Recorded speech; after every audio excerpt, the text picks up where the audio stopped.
రోజు కౌశిక్ రెడ్డి అనేటువంటి వ్యక్తి నరనరాన అహంకారం జీర్ణించుకున్నటువంటి వ్యక్తి, నరనరాన అగ్రకుల తత్వంతో నిండి ఉన్నటువంటి వ్యక్తి ఒక దళిత స్పీకర్ను అవహేళన చేస్తూ, అవమానపరుస్తూ, కించపరుస్తూ తన వికృత చేష్టలు చూస్తూ ఉంటే ఈరోజు తాగొచ్చిండా అనేటువంటి విషయం మాకు అర్థమవుతూ ఉంది.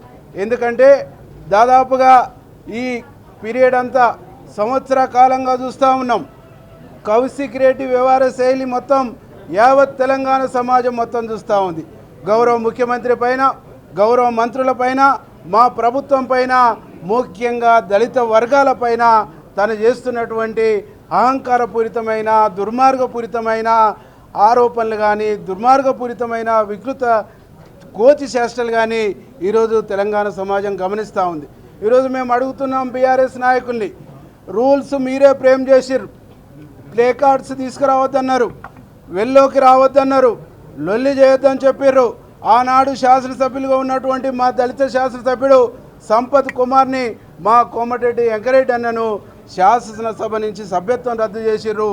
ఈరోజు వెల్లోకి వచ్చి ఒక దళిత స్పీకర్ని అవమానించినటువంటి బీఆర్ఎస్ నాయకుల్ని ఎందుకు మీకు సభ్యత్వం రద్దు కాకూడదు, ఎందుకు మీ సభ్యత్వం రద్దు చేయకూడదు ఈ సందర్భంగా నేను అడుగుతా ఉన్నాను.